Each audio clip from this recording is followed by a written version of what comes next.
No sé si está en Cochabamba o está en La Paz. Le voy a preguntar, ¿cómo estás, Jorge? ¿Cómo te va? Buenas noches. ¿Dónde Bien, estás? buenas noches, Wilson. Aquí en La Paz, Ah, toda en la La Paz. vida. Te Acá en La quedaste Paz porque tengo. me decían, es cochabambino, Tuto, sí, pero no sé si está en Cochabamba o está en La Paz, les decía. Bueno, soy cochabambino, crecí en Santa Cruz, pero vivo en La Paz hace muchos años. Tengo, Dios me los guarde, a mis dos padres en Cochabamba. Claramente voy a visitarlos allá seguido. Una hermana, un hermano también, pero La Paz es donde vivo y aquí hemos estado respetando escrupulosamente la cuarentena. Lo que recuerdo como anécdotas es que en el colegio te decían Jorge Quiroga y no respondías a la lista y después Ah, hiciste el trámite para que en tu carnet de identidad sea Jorge así es. Tuto Quiroga. ¿Tienes algún otro nombre? Jorge Fernando, Jorge Ah, ya. de mi papá, Fernando por mi abuelo chuquisaqueño, Fernando Ramírez Velarde, el célebre escritor de la novela icónica Socavones de Angustia, falleció muy joven.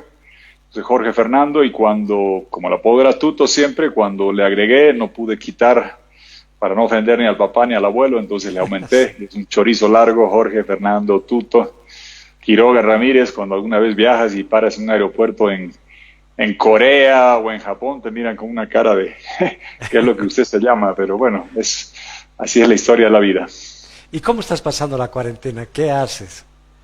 Bueno, como todo el mundo, lleno de reuniones por esta vía. Fíjate que yo, bueno, por una serie de directorios, comités, actividades, seminarios que hacían, estaba muy acostumbrado a usar esto del Zoom, el Skype, el Be TV, Blue Jeans. Esta mañana tenía una reunión de directorio con una organización a la que pertenezco en Blue Jeans, esta mañana otra con Zoom. En fin, hay algunos que usan Google Hangout.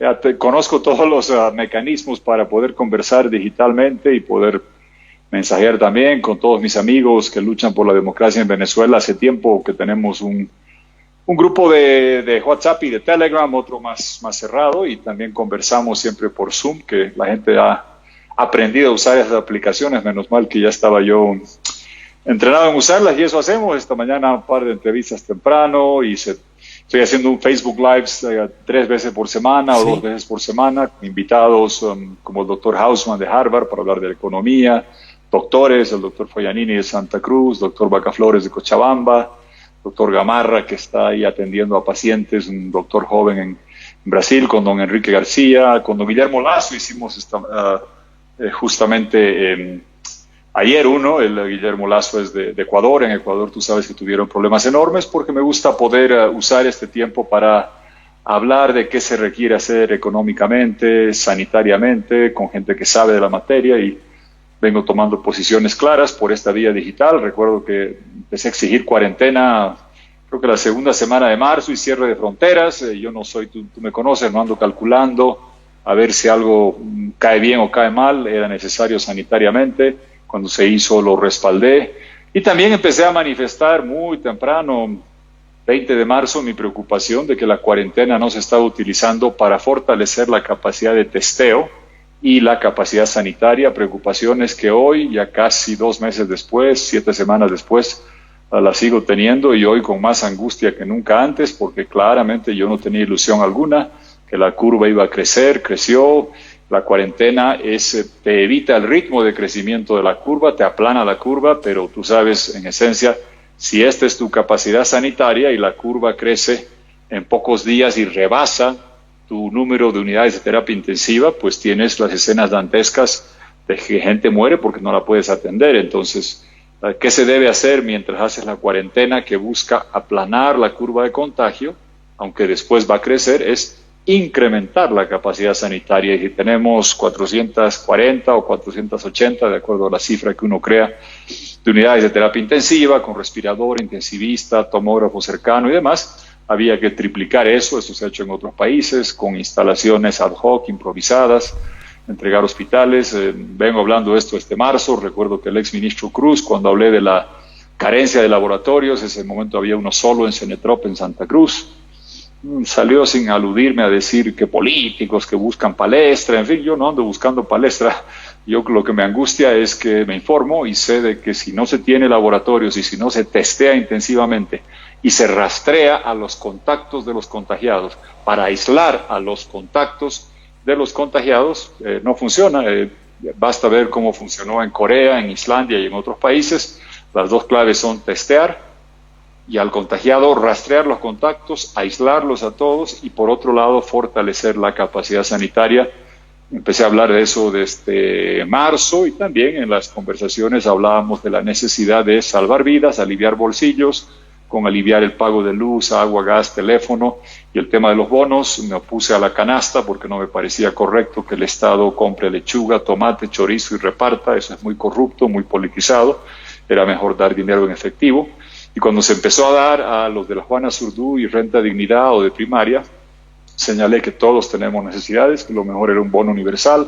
Lo dije varias veces, celebro que se lo esté haciendo y que se hubiera empezado a pagar, que sé que es poco, pero es un alivio para gente que vive del día a día. Tenemos un masivo sector informal y creo que eso es lo que he estado buscando hacer, Wilson. Estamos en cuarentena política, pero conozco de manejo de crisis, conozco gente que estudia el tema, epidemiólogos, gente del sector sanitario, de economía.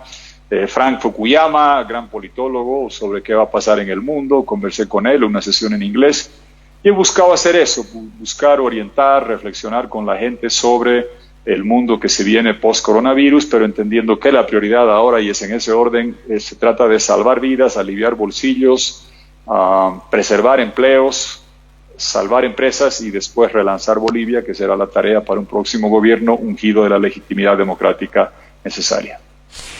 Para cada invitado estamos haciendo participar también a quienes nos siguen en las plataformas, en el Facebook, y estamos también hoy día colocando esta pregunta. ¿Está de acuerdo con nuestro invitado Jorge Tuto Quiroga sobre sus opiniones? Sí, no, en parte. Tienen esas tres opciones los que participen del Facebook en la red chuquisaqueña. Jorge, entonces tú calificas en general que las medidas que ha tomado el gobierno de Yanine Áñez están bien. Las de la cuarentena, de cierre de fronteras y de pago de bonos, sí, y obviamente tengo que respaldarlas porque las pedía. Yo no soy de los que recomienda algo, exige algo y cuando se hace calculo si sale bien o mal para ver si apoyo. No, yo tomo posición, tú me conoces, tomo posición siempre. Y bastaba ver lo que había pasado. Hay dos sistemas para combatir el coronavirus desde el punto de vista sanitario, Wilson. El sistema draconiano, digamos provincia Hubei, donde está Wuhan en China, 60 millones de habitantes, una provincia que es más grande que Argentina o Colombia, y hubo un cierre draconiano, no volaba una mosca, todo el mundo en su casa, y ahí evidentemente paras el contagio. El sistema coreano, si quieres, de Corea del Sur, con la experiencia del SARS de principio de siglo, hacían test intensivos, y la persona había estado en el cine, en el centro comercial, y veían por su celular que había estado cerca de otra, a la persona cuyo celular, por el GPS, había estado cerca de un contagiado, la agarraban, la testeaban a todos sus parientes, a todo su entorno cercano y los aislaban. Entonces, testear y aislar masivamente son las dos claves, por eso lo pedía, y en ese marco, cuando se decretó la cuarentena, un poco más tarde de lo que yo hubiera querido, claro que salía a respaldar la cierre de fronteras también, dejando claro que cierre de fronteras no puede jamás significar que confinamos aquí adentro a europeos o a brasileños o españoles, tienen derecho a volver a su país y se ha empezado a hacer eso, y tampoco significa dejar expatriados a conciudadanos bolivianos que están en otros lugares. Se ha tardado bastante, pero se los ha empezado a traer. En ese marco, en el marco de cuarentena y las medidas paliativas de los bonos, las facturas de agua, luz, claro que las respaldo, las hablé antes de que se las dicte, más aún critiqué el bono canasta de que se reparta comida, pedí el bono universal. Una persona que llamaba en el Facebook Live decía el bono canastón universal.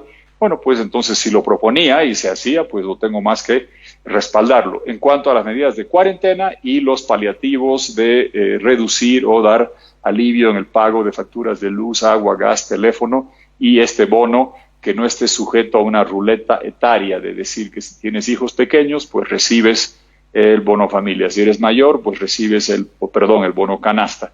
Y si tienes hijos en primaria también, y el resto que se lo come el tigre. Me parecía correcto, lo pedí clamorosamente, es que sea universal. En esos dos aspectos, cuarentenas y bonos, tranquilo. Sí, deja mucho que desear y he sido muy, muy crítico con la falta de laboratorios para hacer exámenes, intensificar los testeos y fortalecer la capacidad sanitaria. Francamente, estoy frustrado de escuchar anuncio tras anuncio desde marzo, y recuerdo que el anterior ministro de salud, cuando hablé de que era increíble tener un solo laboratorio Cenetrop en Santa Cruz, dijo no, que ya venía el de INLASA en La Paz, que evidentemente empezó a funcionar, otro en Cochabamba, pero era increíble con algo que se sabía que venía desde enero o febrero, no tener un laboratorio en cada capital de departamento para poder testear rápidamente, porque si tú te fijas, y mira, Wilson, no vas a poder ver, te hubiera podido compartir el cuadro, pero si tú ves el ranking, hay un lugar que se llama worldometers.info, con W de Wilstermann, mi equipo, worldometers.info, y si tú puedes entrar y vas a ver, lo bueno es que puedes tomar cualquiera de las columnas, no vas a poder verlas muy bien ahí porque está lejos, pero están ahí todos los países, puedes escoger región, Europa, la región que sea, yo escojo siempre Sudamérica, y puedes tomar cualquiera de las columnas dice cuántos casos, cuántos fallecidos, cuántos muertos, cuántos test, y en la columna de la derecha es test por millón de habitantes, la aprietas y te hace un ranking. Los datos tienen un cierto rezago porque los países tardan unas horas en proveerlos, pero todos tienen un rezago. ¿Y qué ves aquí? Que en test por millón de habitantes tienes a Perú, los datos de Venezuela es datos inventados, Perú 13.500 y pico, Chile 12.800, Uruguay 7.400, por millón de habitantes, Wilson, o sea, no número por de población, test, no por, que es el millón número de pruebas de que se han hecho, ya. Por número de pruebas que se han hecho por millón de habitantes, porque obviamente Brasil con 200 millones contra Uruguay con 4 millones, nunca va a haber punto de comparación en el número de test. La pregunta es test por millón, y por ejemplo Uruguay está haciendo 7.400 por millón de habitantes, mejor que Brasil, que anda en 1.600. Claro, si tú ves los números brutos de test que se han hecho, entonces claro, ahí sí tienes las cifras que son totalmente diferentes. Por ejemplo, en Uruguay han hecho 26.000 test, en Brasil 330.000, bueno, pero Brasil es 50 veces más grande. Sí. Perfecto, has captado eso. Ahí lo ves. Ajá. Entonces, ahí puedes ver en el ranking, y qué es lo que me duele, que desde hace mucho tiempo, si te fijas, vas bajando, Wilson, estás en el que están todos los países. Sí. Estás en Worldometers, súbete un poquito y aprieta el botón que dice Sudamérica, un poquito más arriba al principio, vas a ver un botón que dice Sudamérica. No, más abajo, ¿dónde es el cuadro? Más abajo te pasaste. ¿Dónde está el cuadro? Ahí en los títulos, ahí hay varias regiones. Verás que dice Europa, Norteamérica, Asia, Sudamérica. Apretá el de Sudamérica. Muy bien, apretaste el de Sudamérica, ahí estamos. Ahora andate a la última columna, test por millón de habitantes. Apretas esa un par de veces. Columna, la última columna. La columna de la derecha, la apretas, si quieres de arriba a abajo, sí, la columna, de mayor a menor o de menor a mayor, aprieta esa columna, dice test por 1 millón de población, ¿no? De population en inglés. Ya. Y si haces eso, vas a ver ahí, ahí está aprieta otra vez esa, ahí apriétala otra vez para que salga de mayor a menor. Ya, para que sea la inversa de lo que estamos viendo.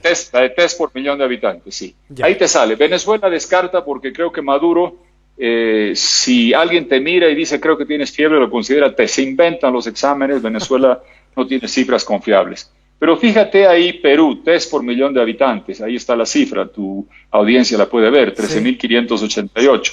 Chile, 12.700, y ahí bajando. Y llegamos a Bolivia, 655, debajo de Surinam, Guyana y varios otros países. Entonces, claro, tú puedes ver la columna de casos activos y de total de casos por millón de habitantes, la columna número 4 desde la derecha. Y te puede llevar a consuelo, caramba, en Bolivia solo tenemos 178 casos por millón de habitantes. Claro, pero son solo de 600 y tantas muestras.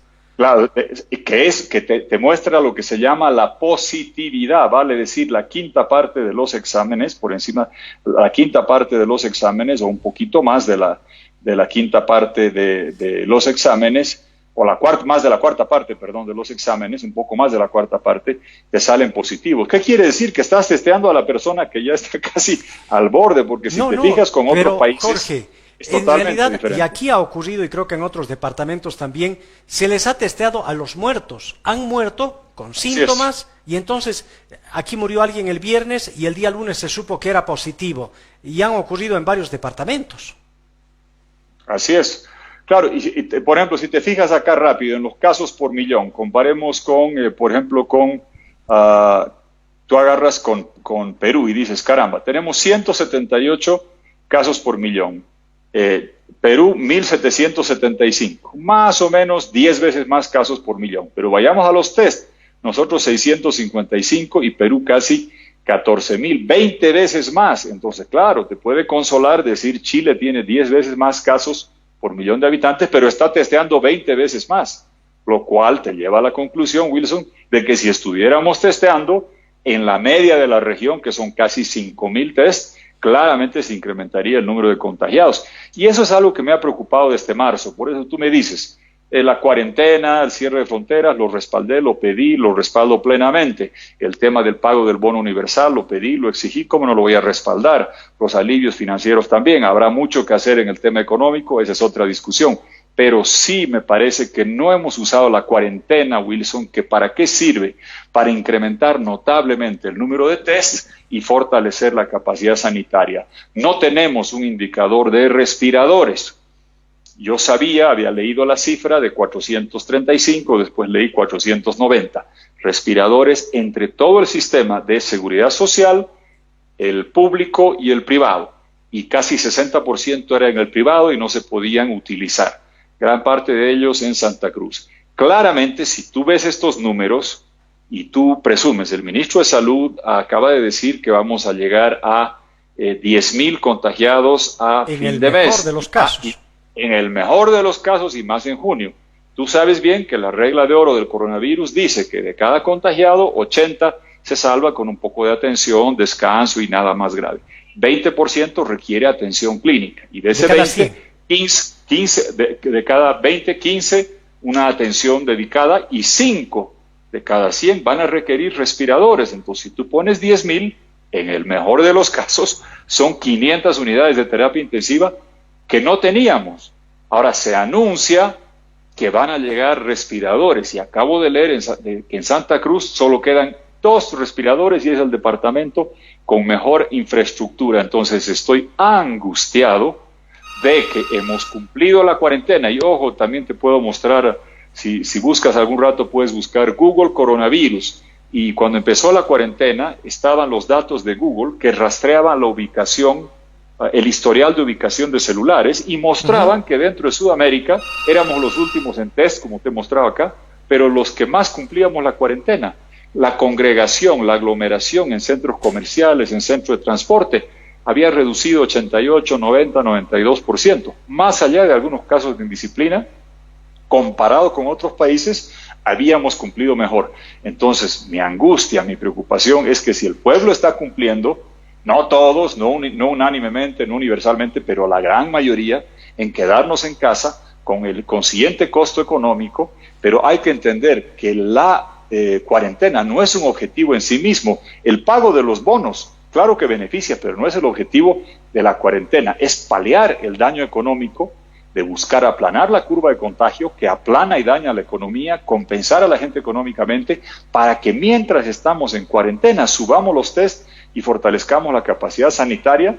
Y hemos empezado en marzo, ya estamos acá en mayo, y me preocupa enormemente que el ministro de Salud, el anterior creo que exageraba mucho, el de ahora es más sincero, dijo en marzo hemos hecho 5.000 test, en mayo vamos a hacer 10.000 solamente, se requiere 100.000, Wilson, no 10.000, y dice vamos a tener 10.000 contagiados. Casi me caigo de mi silla cuando escucho de que el ministro de Salud nos predice que en el mejor de los casos son 10.000 contagiados en mayo y solo tenemos 10.000 test. Vale decir que no vamos a poder hacer, claro, no podemos hacer el sistema coreano, alemán, de Islandia, es lo que han hecho en Perú, sistema, testear a los contagios. Solamente les haces las pruebas a los que prácticamente estás seguros que son portadores del coronavirus. Y el tener mayor número de pruebas significa menor número de muertos, significa mejor posibilidad de curarlos, pero en nuestro caso ya no los vas a poder curar. Como tú decías, la tecnología va de la mano en los países. Creo que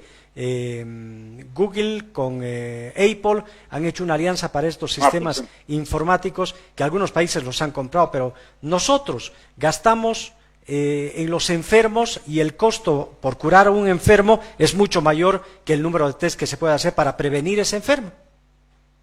Así es, Wilson, tienes toda la razón. Y fíjate, si tú agarraras $20 millones, podrías comprar los test. Yo entiendo que han escaseado, Pero por eso yo no estoy comparando con países que fabrican los test, con Alemania, Francia, ni Estados Unidos. Estoy comparando con Paraguay, con Uruguay. Todos sabíamos que venía la pandemia. ¿Por qué nosotros estamos haciendo la 10ª parte, la 15ª parte, 20 veces menos test por millón de habitantes que vecinos de Sudamérica, que excepto Brasil, no lo sé, no tienen la capacidad de fabricar los test? Ya has tocado en el clavo, porque, ojo, lo que queremos es parar el contagio, no solamente salvar la vida del que ya está contagiado 12, 13 días y requiere un respirador, porque esa persona ha estado, se llama testear, rastrear y aislar. Ese es el sistema que se ha utilizado con tanta efectividad en Taiwán, en Singapur, en Corea del Sur, en Islandia. Vale decir, descubren, Dios te salve, no quiero, te uso como ejemplo solamente.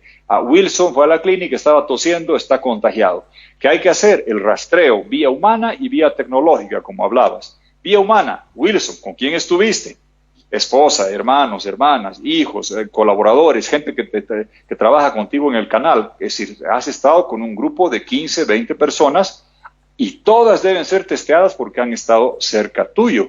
Si tienes hoy día en Bolivia un número de ya 2,000 casos, cada uno de esos debe conocer 8 o 10 personas con las que ha estado. Debíamos haber testeado 20,000. Y no solamente testear humanamente, porque tú te puedes olvidar. Ahí llega lo que señalabas. Parte del rastreo hay que utilizar la tecnología. Hay sistemas de Track COVID, se llama en Estados Unidos, Trace Together, se llama en Singapur, de aplicaciones que las bajamos al teléfono. La gente sabe lo que es Bluetooth. Aquí están mis audífonos, son de Bluetooth, son los que uso para trotar. De mi iPod, aquí me pasa la música, aquí te estoy escuchando por Bluetooth. El Bluetooth da 9 metros. Esta aplicación, ¿qué hace? Imagínate que tú y yo nos cruzamos en la calle en Sucre, a 8 metros, tenemos la aplicación, registra que Wilson y Tuto se cruzaron y estuvieron a menos de 8 metros. Si se pasa unos días y descubren que yo soy positivo de coronavirus, esta aplicación dice todos los celulares con los que me crucé a distancia de Bluetooth, que es 9 metros. Y obviamente el contagio es 2 metros. Agarras a toda la gente que he podido contagiar y más. Entonces, por prevención, te llega, claro, un margen de seguridad altísimo. Y te dicen, Wilson, caramba, digamos, te cruzaste el otro día entrando a tu canal, era el día que tú estaba de compras, estaba saliendo en el mercado, lo saludaste, le diste el codo, pero estuviste a 1,5 metros. Pues, ¿sabes qué? La aplicación te dice que estuviste cerca de Tuto y Tuto acaba de dar positivo en coronavirus, vas y te haces el test. Eso ayuda ¿a qué? A que si tienes contagio, no tenga que la gente requerir o depender de que yo me acuerde con todas las personas que me he cruzado si es que me viene el coronavirus. Si no, la tecnología te ayuda. Evidentemente hay un tema de privacidad versus sanidad, pero creo que todo el mundo está de acuerdo que si se puede tener el fortalecimiento tecnológico, porque de repente yo no me acuerdo que ese día que salí te vi y me dicen, mire, aquí sale que el señor Wilson estuvo cerca suyo. Caramba, evidentemente, lo vi en la puerta de su canal. Muy bien, entonces vayamos a testear al señor Wilson. Testear, rastrear y aislar es imprescindible y me angustia, no sabes cuánto. Fíjate, yo no busco polémica ni necesito ganar puntos con esto. El 22, 23 de marzo hablé de esto. Ministros políticos me descalificaron. El ministro de Salud salió a hacer una conferencia a decir que aquellos que critican la falta de laboratorios, y fíjate que hasta ahora no tenemos laboratorio en Sucre. Ahora el ministro, el actual, que es un poco más sincero, creo, sí, aunque nos asusta a veces. A algunos no les guste, pero las verdades duelen, pero son verdades. Yo prefiero que nos diga la verdad. Yo prefiero que diga que solo hubo 5,000 test en abril. Antes decían, y los ministros, no, sobran los test, alcanza para todo el mundo. Bueno, finalmente nos dijo 5,000. Con razón estamos a la saga. Pero lo peor, para mí, muy sincero, nos dice solo va a haber 10,000 y en el mejor de los casos habrá 10,000 contagiados, lo cual quiere decir que potencialmente tendremos mucho más contagiados y si le sumas, multiplicas por 4 o 5 todos los contagiados, Dios mío, no van a alcanzar los test. Hay que hacer acción de emergencia. La presidenta debe ir al teléfono a hablar con el señor de Corea, con el de China, como hizo López Obrador, y decirle, mándeme el avión mañana. Y yo he dicho, si es necesario mostrar lo dramáticamente necesario que es esto, pongan el avión de Boa, yo me voy, me subo a Corea, a Alemania, al lugar que sea, para mostrar que un expresidente quiere traer los exámenes. Obviamente hay que tener los exámenes y los laboratorios, porque tampoco te sirve traer 500,000, como están hablando, de exámenes, si todo va a tener que ir, tú te enfermas en Sucre y hasta que salga la flota y vaya para allá, a los 6 días te enterarás y estuviste caminando contagiando a medio mundo. Tiene que haber la capacidad de en las capitales y en el Alto poder hacer test y dar los resultados rápido, porque eso se trata, testear y decirte rápido para saber quiénes fueron tus contactos, aislarte y que todo el mundo se ponga a buen recaudo.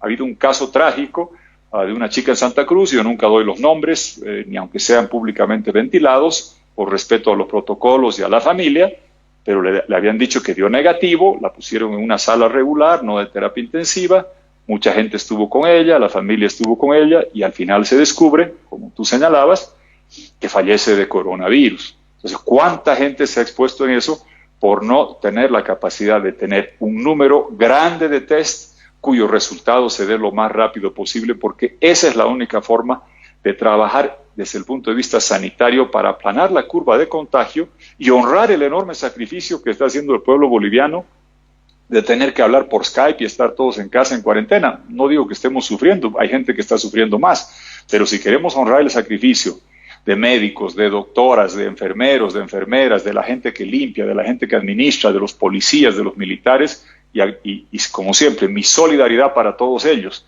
Me duele cualquier persona contagiada de coronavirus, pero más me duele un poquito más aquellos que están en cumplimiento del deber, autoridades, militares, policías, doctores, enfermeras, porque tú has visto, Wilson, es una enfermedad cruel. Yo he perdido un hermano, tristemente, pero lo he velado, lo he enterrado, he rezado, he llorado, he abrazado a mi mamá, a todo el mundo, lo hemos despedido como se merece. En coronavirus tú sabes que te vas solo y nadie puede estar contigo, no te pueden ni velar ni enterrar, y más aún te vas con la angustia de que de repente has contagiado a tus seres queridos. Es muy, muy difícil, y por eso hay que extremar todos los esfuerzos para que esta época de cuarentena subir notablemente los test y fortalecer la capacidad sanitaria. De lo contrario, me temo que puede llegar la tormenta perfecta. Se está empezando a agotar la paciencia societaria de la cuarentena en muchos lugares, y que se empieza a romper la cuarentena porque la gente quiere salir a trabajar, quiere salir a comer, a ganarse la vida, en un momento donde nos está llegando el pico de la curva, recién van a llegar exámenes y que suba brutalmente la curva, y además, a diferencia de Europa, Estados Unidos, nos está llegando la parte más cruda del invierno, que normalmente no satura, pero toma y ocupa los hospitales con H1N1, los resfríos, la influencia y además del dengue y otras cosas. Entonces estamos en la peor época, sin los test, sin el fortalecimiento sanitario, y me angustia profundamente las semanas que se vienen, y no soy tan iluso, Wilson, de pensar que el problema es de Santa Cruz. No, yo creo que en Santa Cruz sí ha golpeado primero porque es la ciudad más globalizada. Hablaba con Guillermo Lasso de Ecuador. ¿Por qué llegó a Guayaquil? Porque de ahí llegan los vuelos de Europa, de Estados Unidos. De Santa Cruz, tú sabes bien, de ahí llegan los vuelos de Panamá, de Colombia, de Chile, de Madrid. Por ahí empezó, es una ciudad más grande, hay más aglomeración, pero ahí fue. Pero el pensar que lo que está pasando en Santa Cruz, que dramáticamente el director del CEDES dice está al borde del colapso, no va a suceder en otros departamentos, Dios quiera que no sea así, pero yo no soy tan iluso y prefiero prepararnos para lo más duro y esperar lo mejor, pero estar preparados, porque si Santa Cruz colapsa, no quiero pensar lo que vaya a ocurrir en Beni, en Potosí, o lo que pueda ocurrir en Oruro y Chuquisaca y otros lugares. Y entonces, con esta desesperación a mediano plazo, porque es casi inmediato, se puede hablar de la flexibilización dinámica, lo otro. Hoy se han presentado indicadores que van a ser falsos si no hay el número de pruebas necesarias.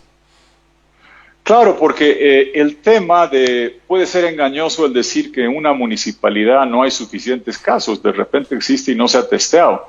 Yo daba un par de ejemplos en un Facebook Live. Mira, yo no puedo pretender, o alguien no puede pretender, ser el mejor alumno del curso diciendo yo nunca me aplazo en los exámenes. Ah, qué bien, pero nunca voy a los exámenes. No por eso eres el mejor alumno del curso. O daba el ejemplo de fútbol, que tú haces tanto seguimiento al fútbol. Yo no podría, como un nicaragüense, no podría decir históricamente el equipo de Nicaragua es mejor que el de Brasil. Porque Nicaragua nunca ha perdido jamás un partido en un mundial de fútbol, cosa que es cierta. Brasil ha perdido 17, revisé el otro día. Claro, han jugado más de 100, han ido a todos los mundiales, han ganado 5, 6. Claro, Nicaragua nunca ha perdido porque nunca ha ido. No ha jugado. Entonces, falta de test no es falta de contagio, me dejo entender. Entonces, Me preocupa que en esta cuarentena, que yo no la diría dinámica, la diría localizada, se van a tomar decisiones donde puede haber silencio epidemiológico que responde a la falta de test. Guillermo Lasso me decía algo importante y Ecuador viene delante de nosotros. Una experiencia interesante. Dijo que el gobierno dio esto mismo, alto, medio, bajo. Rojo, amarillo y verde le pusieron allá. Semáforo también, le llamaron. como aquí. Sí, le pusieron semáforo, así igual que acá, solo que le pusieron semáforo.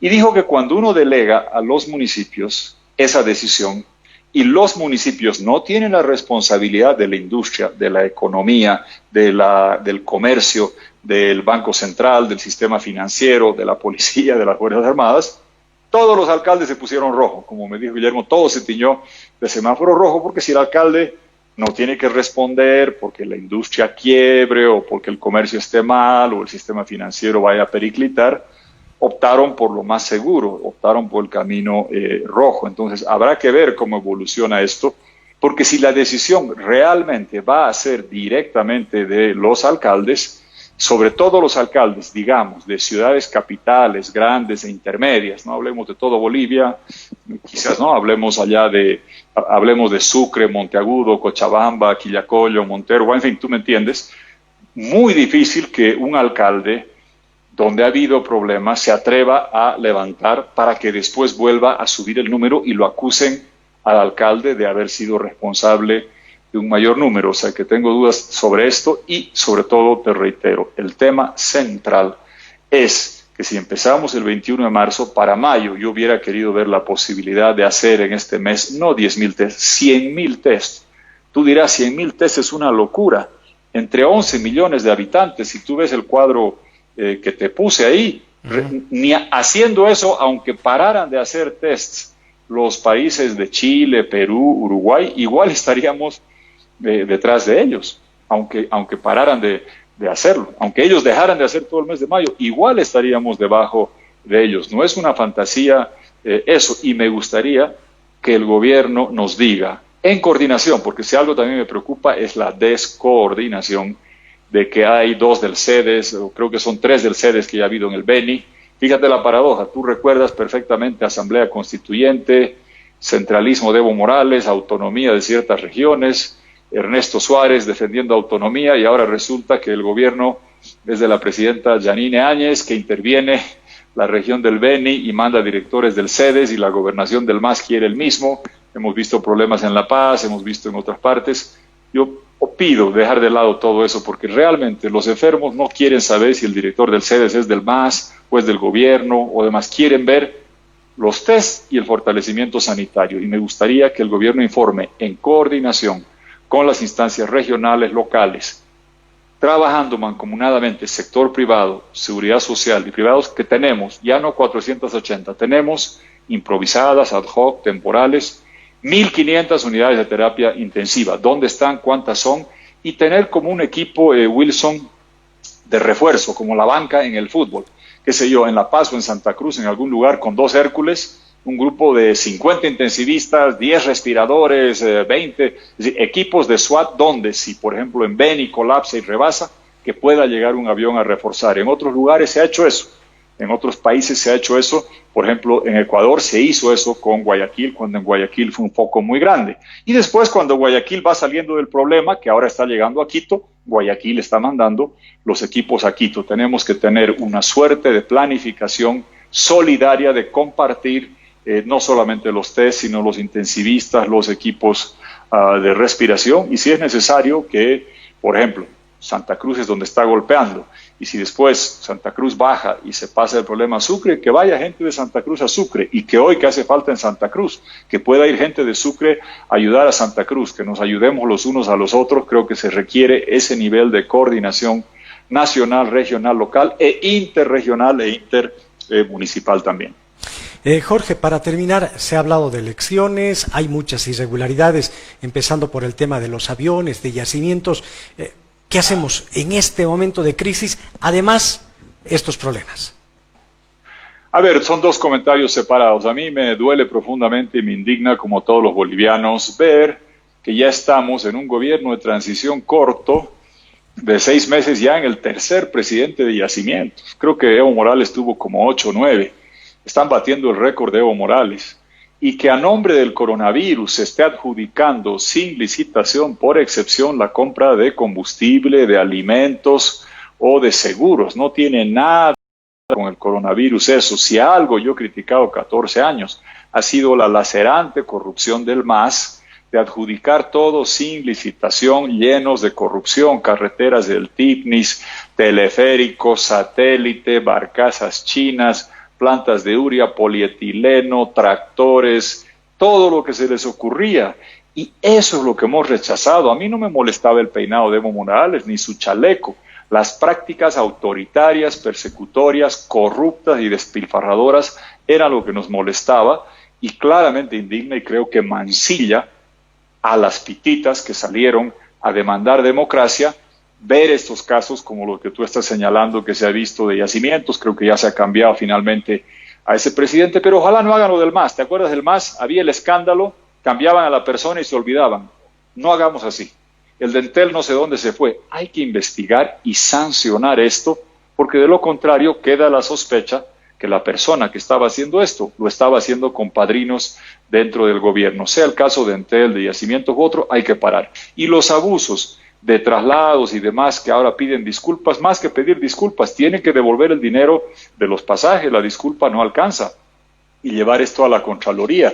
Creo que eso indigna a la gente, el ver que hay gente, población varada, y de que otros están tomando eso de las avionetas con una historia que va cambiando, hace daño a la transición y ayuda al movimiento al socialismo porque le permite decir que todos somos iguales y no todos somos iguales.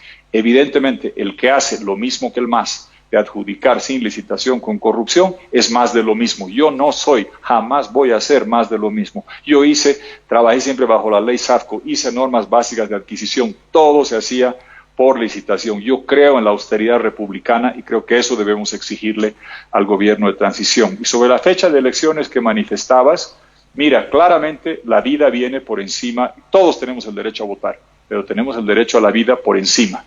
Porque ¿de qué sirve tener el derecho a votar si vas a estar fallecido con coronavirus o tirado en la cama? Por eso, en las reuniones que hubo 3 reuniones, Wilson, y estuvimos en todas, con el doctor Luis Vázquez, participó en 2 reuniones en el Tribunal Electoral y en una tercera en la comisión del Congreso citada por el MAS. Y se acordó dar flexibilidad al Tribunal Electoral entre fines de junio a fines de septiembre para que fije la fecha en función a la evolución de la pandemia y lo que esté pasando sanitariamente. ¿Y después qué pasó? Le vino pataleta al faraón delirante, a don Evo Morales, que quiere votar en medio de la pandemia para que en lugar de que debatamos el desfalco económico, la corrupción, el latrocinio, que se farreó el gas, que se robó, que malversó, que todo esté copado por el coronavirus, que además tiene el efecto de decir, bueno, yo saco mi gente en el Chapare o en ciertos bastiones a votar, y gente de clase media, en ciudades, clase populares, si ve que sigue subiendo la curva del contagio, va a decir, yo no arriesgo mi vida por emitir mi voto.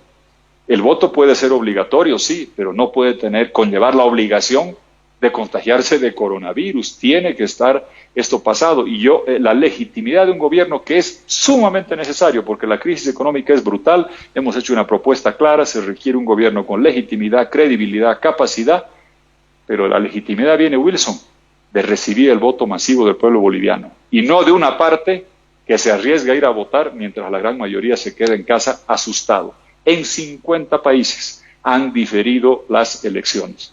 El MAS había acordado hacerlo. El MAS, quiero recordarte, nombró los vocales del Tribunal Electoral. ¿Por qué no les dan fe a que fijen la fecha? 6 de los 7 fueron nombrados por la bancada del MAS en el Congreso. Yo ninguno, pero sin embargo estaba dispuesto a dar fe a que Salvador Romero, el doctor Hassan Teufel y la gente que los acompaña iban a fijar una fecha lo más temprano posible, sin que nadie tenga que arriesgar la vida por ir a votar por mí, por un senador, por un diputado, por otro candidato.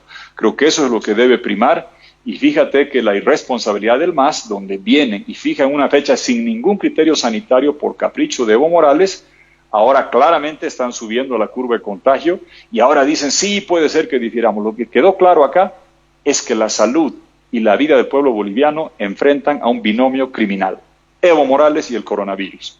Él dejó deshecho el sistema sanitario, él nos llenó de elefantes azules, de canchitas de aeropuertos, dejó los hospitales triturados, y él ahora, con su socio coronavirus, que es su binomio, su compañero de fórmula, quiere arriesgar la vida y la salud del pueblo boliviano. Estoy seguro que el tribunal, cuando reciba los recursos, sensatamente, racionalmente, se pondrá del lado de la vida, entendiendo que hay que votar cuanto antes, pero nadie puede morir o arriesgar a morir por ir a ejercer el derecho ciudadano, porque el derecho a la vida, como lo bien lo sabe el tribunal, es el primero y el que está por encima de todo el resto. Muchísimas gracias, Jorge Tuto Gracias. Quiroga. Hasta cualquier rato nomás. Gracias, ¿Estás Wilson. de acuerdo gusto. con el invitado Jorge Tuto Quiroga? El 52% sí, el 36% no, en parte el 11%. Ahí está el resultado de la participación Gracias. en Facebook. Gracias, Jorge. Muy bien. Gracias, Wilson. Buenas noches. Buenas noches.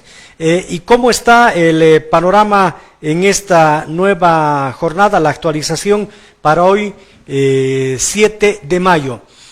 ¿Cuántos nuevos casos? Casi 200. 195 nuevos casos. Santa Cruz, 158. El Beni, 19. La Paz, 11. Chuquisaca, 5. En Oruro, 2. En total, 11 nuevos decesos. Total de casos para hoy, 195. ¿Qué es lo que nos da el panorama? 11 confirmados en Chuquisaca, 175 descartados, 22 pendientes, 0 recuperados. Claro, ¿cómo no va a estar recuperado el primero si hace 12 días mandaron la muestra y se perdió y tuvieron que volverle a sacar la muestra ayer? Es otro trato medio raro contra Chuquisaca. Hace 12 días, amigos y amigas que nos siguen en la red chuquisaqueña, se le sacó la muestra al caso 0 en Sucre. Y hasta ayer no llegaba. Preguntaron y se extravió. Un fallecido ya tenemos en Sucre, un total de 4 importados, 7 locales, 10 del área urbana y 1 del área rural. Cortita la pausa, después vamos a tener un invitado también, no sé si ya está el invitado. Cortita la pausa, ya volvemos, amigos.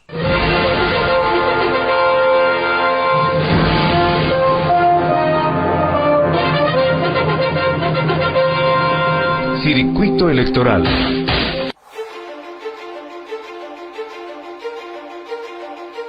Se ha trasladado este puesto de desinfección a este lugar. Ya nos hacía conocer de que se va a colocar uno en Macharetí, otro en lo que es en Muyupampa, así en los límites que son inter. Me preguntaron cómo vivía, me preguntaron. Necesitamos de tu ayuda solidaria. Sobreviviendo, dije, sobreviviendo. El penal de San Roque también atraviesa momentos difíciles. Buenas noches. Director del régimen penitenciario de Oaxaca. Solicito colaboración. Necesitamos alimentación, productos alimenticios, abarrotes, harina, arroz, fideo. Todo lo que traiga la gente de buen corazón va a ser bienvenido y bien utilizado acá en el penal de San Roque. Muchísimas gracias. Ya no quiero ser solo sobreviviente. Es una iniciativa de la Dirección del Régimen Penitenciario de Chuquisaca y los privados de libertad.